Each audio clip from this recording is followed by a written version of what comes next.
Coucou, j'espère que vous allez bien, c'est Léonie et je me lance sur YouTube. Voilà. Pour cette première vidéo, je me suis dit qu'une FAQ, ce serait le truc le plus intelligent à faire parce que comme ça, vous allez un petit peu apprendre à me connaître, même si, dans Secret Story, je pense que vous avez vu quelques penchants de ma personnalité. Je vais répondre aux questions que vous m'avez posées sur Insta et c'est parti! Quelque chose que les téléspectateurs ont mal compris ou pas vu de toi. J'aime bien cette question parce que moi je dis tout le temps à mes proches et tout quand ils me demandent « Ah mais ça on n'a pas vu, ah mais ça on n'a pas compris ». En fait une quotidienne c'est genre 1 heure alors que nous on passe 24 heures dans cette maison, on est 14. Une quotidienne vous voyez 5 minutes de la journée d'une personne. Il y a évidemment des choses que vous n'avez pas vues et en fait ce qu'il faut savoir c'est que c'est une télé où en fait, on essaie de raconter une histoire. Et il y a des gens qui sont plus ou moins faciles à raconter.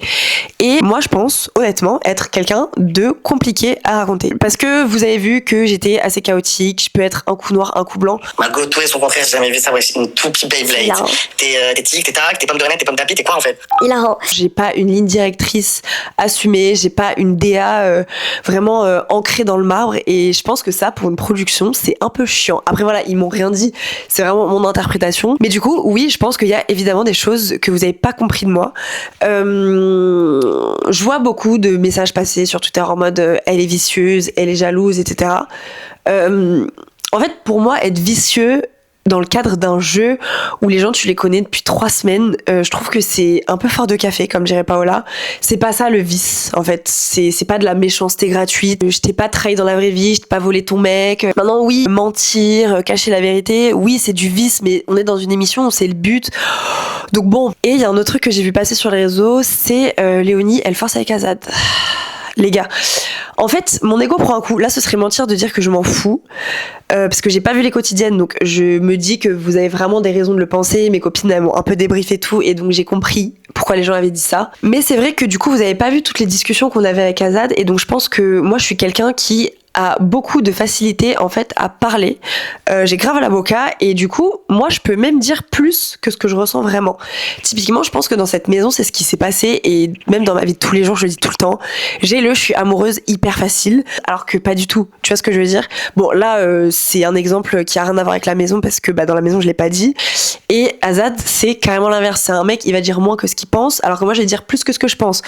Donc le décalage est absolument astronomique entre nous deux. Donc je comprends pourquoi les gens ont pensé qu'il en avait rien à foutre de moi et que moi j'étais piquée, mais sachez que vraiment avec Azad on a été sur la même longueur d'onde et c'est pour ça que quand on a eu l'avis du public on est un peu tombé de 1000 étages parce qu'on s'est dit on n'avait pas du tout capté que ça avait été perçu de la sorte. Je suis quelqu'un d'assez indépendante, enfin même très très indépendante. Plusieurs fois on m'avait demandé mais Léonie pourquoi tu as pas embrassé Azad, pourquoi, enfin qu'est-ce que t'attends, pourquoi tu le calcules pas alors qu'il est nommé et que peut-être demain il part, et parce qu'en fait je bloque, c'est des trucs que je sentais pas sur le moment donc j'avais envie de prendre mon temps et en fait ça m'allait très bien de prendre ce temps-là. J'ai jamais insisté quoi que ce soit, j'ai jamais forcé le feeling. C'est vrai qu'après de voir que les gens disent l'inverse sur les réseaux, bon j'étais un peu sur les fesses. Voilà, je vous mens pas. Qu'est-ce que Secret t'a appris sur toi-même? C'est vrai qu'en casting je me suis vendue comme quelqu'un qui a confiance en elle à 100%. Je suis heureuse dans la vie, en général j'arrive à obtenir ce que je veux, je manque de rien. Mais dans cette maison, à ma grande surprise, je me suis rendu compte que j'avais pas confiance en moi à 100%. Voilà, il y avait encore des petites failles,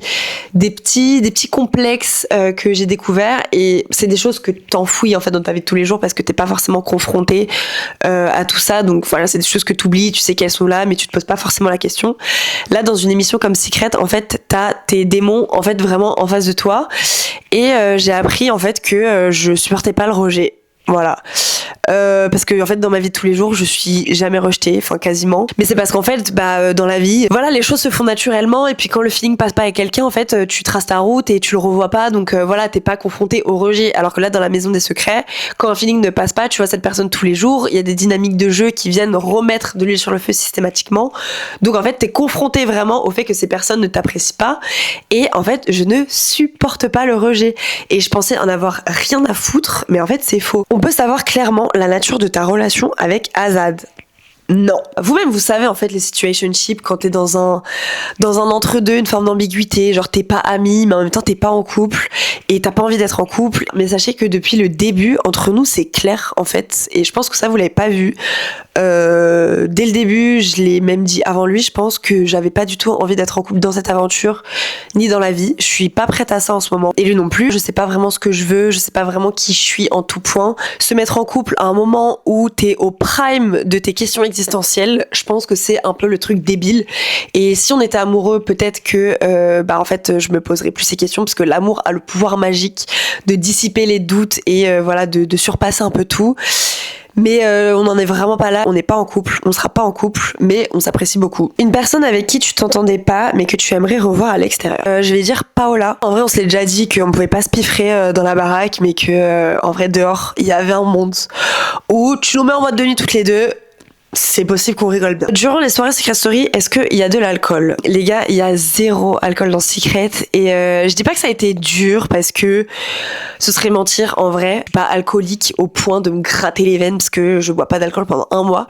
Mais c'est vrai que moi qui aime bien sortir, qui aime bien une pompette et tout, c'est une sensation qui me fait du bien. C'est une catastrophe de dire ça sur internet, mais bon les gars, j'ai pas trop de tabou, je crois que vous avez compris. C'est vrai que pour se lâcher au début, surtout les premières soirées dans le yacht, on était 5 dans un petit espace, on mourait de chaud, on se regardait un peu dans le blanc des yeux. C'est vrai que je pense que ça aurait aidé un peu à ce qu'on lâche prise, mais je pense que c'est quand même une très bonne chose, parce que avec de l'alcool tu peux balancer ton secret. Enfin, en tout cas moi c'est vrai que déjà j'ai du mal à tenir ma langue, alors bourré je vous explique même pas. Je pense que aussi l'alcool ça peut faire ressortir les mauvais côtés des gens. Je peux comprendre qu'il y ait pas d'alcool dans Secret, et en vrai on a quand même réussi à passer des bons moments sans. Ton plus gros regret de l'aventure? J'en ai 2. Ça a été de pas baiser Paola, parce que j'avais l'intitulé exact de son secret vraiment, mais rien que d'y penser j'ai trop le mort. Et évidemment le vote que j'ai octroyé à Robin et Océane la semaine où on était liés avec Max. Je regrette de ouf, parce que je trouve que c'est ça qui a vraiment marqué la fin d'une alliance soudée avec le yacht, alors que c'était ce que j'avais de plus précieux dans cette aventure. Et c'était à chier comme décision, et que je pense qu'on aurait pu aller beaucoup plus loin. Enfin, on aurait pu aller plus loin,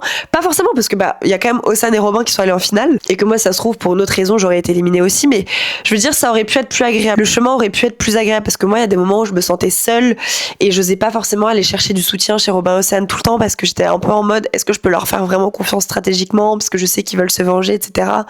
Donc ouais, c'était un peu chiant. Comment tu as connu Léo de Secret 2024? Avec Léo on s'est rencontrés sur une application de rencontre. Voilà, j'ai créé mon profil un peu à la va-vite, du coup j'ai mis que j'étais un homme qui recherchait des hommes, et ça a été la 2e personne que j'ai vue. J'ai évidemment liké, j'ai évidemment envoyé une rose parce qu'il est très très beau, et contre toute attente il m'a liké back, on a parlé, c'était direct, hyper fluide, hyper naturel, donc on s'est dit viens on se voit. On s'est vu. C'était le premier date que je faisais avec quelqu'un que j'avais rencontré sur une application de rencontre. Peut-être qu'il veut pas forcément me pécho, donc j'y suis un peu allée en mode amical à la base. Sauf qu'en fait on s'est dragué premier degré, et on a fini par s'embrasser. Bon, au final ça n'a rien donné de sérieux, hein, c'était juste une galoche de date, voilà. Et d'ailleurs ce serait mentir que de dire que Léo n'a jamais interféré dans mon idée de faire Secret, parce qu'en fait je vous explique, je l'ai vu je pense 1 an et demi avant du coup le début de ma saison, et à ce moment là moi j'étais en études, j'écrivais un mémoire et tout, et à un moment il me dit meuf t'es grave le genre de personne qui peuvent chercher pour les castings de Secret, est-ce que t'es chaud que je te mette en contact? Et à ce moment là je lui avais dit non. Et t'es un peu en mode ah ok juste sache que tu pourrais grave kiffer ce genre de truc et tout, si un jour tu sais pas quoi faire de ta vie, pense-y. Et 1 an après j'avais rien à faire de ma vie, et du coup j'y ai repensé. Donc à ce moment-là on se parlait même plus avec Léo, donc vraiment c'est lui qui a planté cette graine, et il m'avait juste dit de rester moi-même, tu vois. C'est même pas lui qui m'a donné le numéro du casteur, les gars, j'ai vraiment postulé. D'ailleurs je réponds à une question qu'on m'a beaucoup posée, j'ai vraiment postulé comme tout le monde sur ce fucking formulaire. Et si je devais donner un petit conseil pour se faire remarquer, je pense qu'il faut une bête de photo de vous, il faut un bête de secret évidemment, c'est les 2 premiers trucs que le casteur regarde. Et moi j'avais fait une petite vidéo, et si la vidéo vous êtes soit imbuvable, soit hilarant, enfin s'il y a vraiment un truc qui ressort de cette vidéo que vous arrivez à vous démarquer, le casseur peut vous rappeler très très vite. Donc moi c'est ce qui s'est passé. Un mot à dire pour les personnes qui t'ont boulé sur les réseaux sociaux. En vrai j'ai pas vu tant de dingueries que ça, mais si j'avais une chose à dire, c'est que en fait on est certes des candidats, on est certes les personnages de votre série de l'été, mais en fait on est aussi des humains, et encore une fois vous ne nous connaissez pas en profondeur. J'ai vu passer quelques messages de gens qui me prêtaient des intentions, qui me prêtaient des sentiments que j'avais pas, et je me disais comment tu peux arriver à cette conclusion si ce n'est toi projeter tes propres insécurités et toi voir les choses par ton prisme à toi en fait, parce que tu me connais pas et ce que tu dis là c'est faux. Mon daron ce con il a eu la merveilleuse idée d'installer Twitter au moment où j'étais le plus détestée, du coup il a vu des trucs de dingue. Il a screené des trucs de dingue. Vraiment, c'est tout ce qu'un daron ne devrait pas faire. C'est hilarant. Mais il l'a fait quand même. Et en fait, j'ai vu que la violence des mots qui étaient utilisés par mes haters, en fait, c'est tellement trop. Je suis désolée, la caméra a coupé parce que je mets tunnel sur tunnel, donc il y avait plus de batterie. Donc je reprends la réponse à la question. Il y a des gens qui employaient des mots très forts pour dire que j'étais méchante, mauvaise, etc. Et du coup, ils étaient tout aussi, voire plus mauvais que moi dans les mots qu'ils employaient. Donc en vrai, ça me fait juste beaucoup rigoler. Et au-delà de ça, j'aimerais voir vraiment n'importe qui dans cette émission. Je pense que personne n'est parfait et je pense que tous les gens qui s'amusent à critiquer, à déverser leur haine sur Twitter, en 2 semaines dans la maison, je pense qu'eux aussi ils se prennent des sauces, eux aussi ils se prennent des critiques. Et voilà, c'est le jeu. Après, en entrant dans Secret, on savait à quoi on s'exposait. Donc ça sert à rien de faire la vicose après. En vrai, j'ai quand même vu beaucoup plus de positifs que de négatifs. Et voilà, c'est moi qui ai fait Secret, c'est moi qui ai réalisé mon rêve, c'est moi qui maintenant vais essayer de me lancer sur les réseaux. Donc en vrai, en fin de compte, les haters, ils ont juste déversé leur haine sur Twitter et ensuite, rien du tout. Kiss, Marie, Kill, Azad, Malo, Curtis, tu fais quoi? Franchement, je me marie avec Curtis. Je kiss Azad et je kill Malo. Ouh, Malo a avoué un crush sur toi. S'il n'y avait pas Azad, ça aurait pu être réciproque. Franchement, en tant que BDH, je serais vraiment culottée de dire que s'il n'y avait pas eu Azad, j'aurais pas eu de crush sur Malo parce que c'était pour moi le gars le plus beau de la maison après Azad. J'ai le crush très facile. Tu bossais dans quoi avant et maintenant tu comptes faire quoi? Avant de faire Secret, j'étais chargée éditoriale et community manager pour une agence qui s'occupait de youtubeurs. Donc globalement, je gérais les réseaux sociaux de ces youtubeurs et je faisais aussi sur certains un peu plus de travail édito. Donc j'allais sur les tournages, je faisais en sorte que tout se passe bien.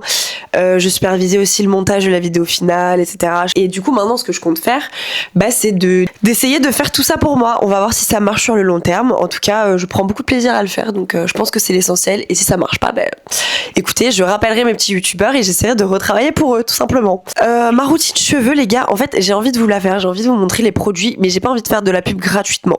Je vais me permettre de citer Les Secrets de Loli, qui est une marque que j'utilise et qui m'a contactée, en fait, pour un truc dont je vous parlerai plus tard. Mais je vous dirai vraiment un jour quels sont mes produits. S'ils me calculent pas, j'abandonnerai, je vous dirai. Body count, les gars.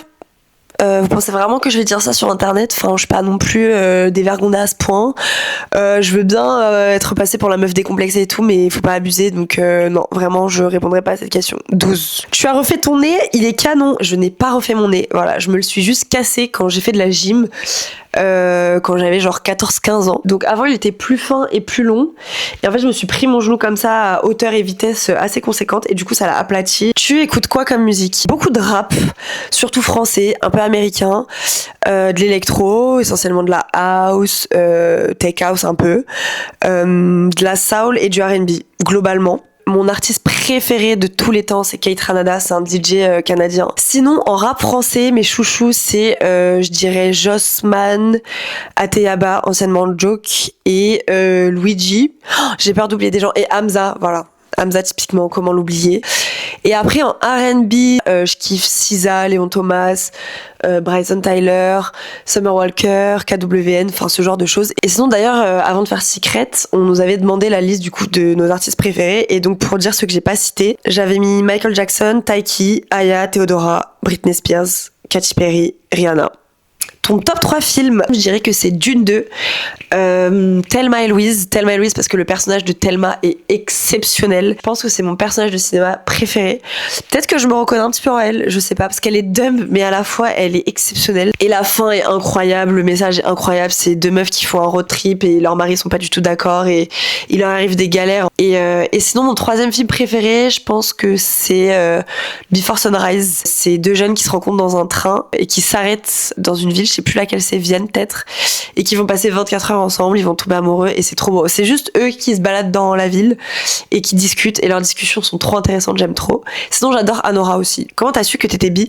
En vrai je sais pas encore, c'est ça le truc. Après vous connaissez avec le montage, c'est vrai que dans mon portrait on dirait que je suis bi, mais en vrai je préfère me dire que je suis bi plutôt que de me fermer et de me dire que je suis 100% hétéro parce que j'ai déjà ressenti une attirance physique pour des meufs. Enfin en fait je sais pas, genre c'est un truc qui est fluide pour moi, donc en tout cas une chose est sûre, c'est que je suis pas sûre d'être 100% hétéro. Vous voyez ce que je veux dire? Toi qui es super good vibes, c'est quoi tes meilleurs tips pour survivre au goumin? Help.